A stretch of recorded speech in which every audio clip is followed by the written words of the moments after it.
Everyone, we are on chapter 6 in Gulliver's Travels by Jonathan Swift. Charged with Treason is the name of this chapter. A few weeks later, 6 Blefuscan ambassadors arrived in Lilliput to sign a peace treaty. Their first request was to see me. The ambassadors were awed when I arrived at the palace. After a while, they got used to my size. One asked me to raise him up to my ear. "I have to tell you something," he said. I did what the ambassador requested, and when he was close enough to my ear to see inside, he whispered softly into it.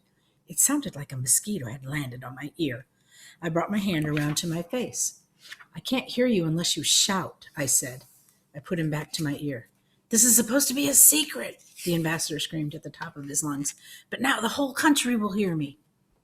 "I don't think so," I said. "The closest Lilliputans are standing at my feet."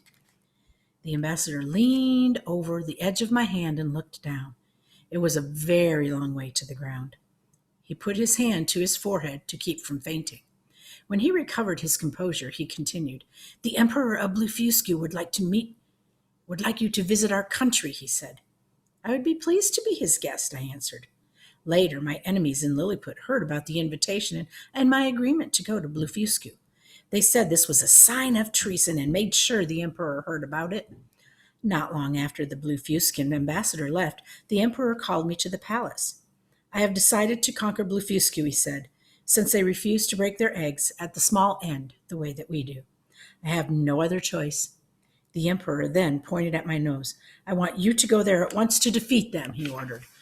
I shook my head strongly. "No, Your Majesty," I said, "I cannot.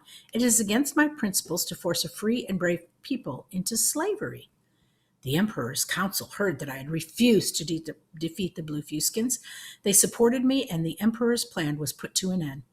Unfortunately, our disagreement cost me his friendship.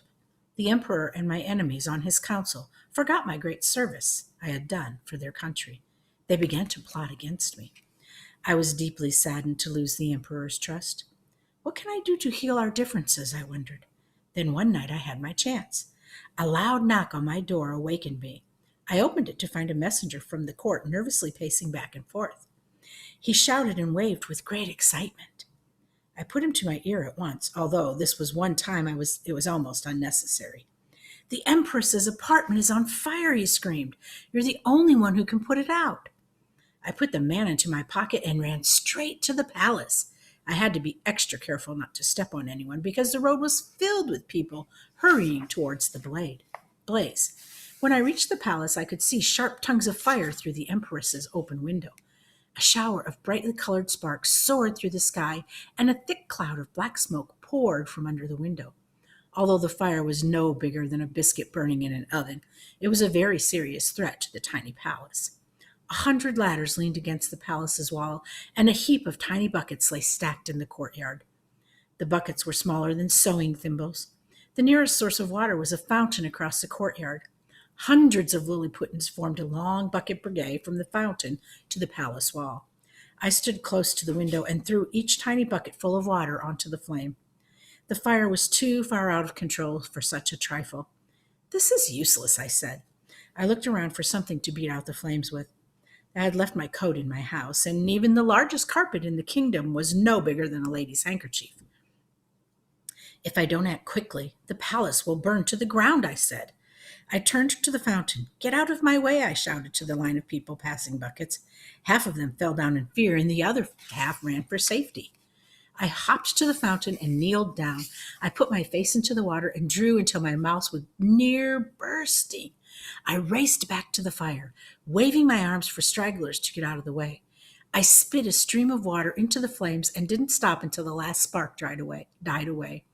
A shout went up from the crowd. I bowed. When I was satisfied that the fire was out, I returned to my house. I didn't bother to talk to the emperor or empresses because I was sure they would be pleased. I would learn later that spitting in the palace was against the law. And that is the end of chapter 6.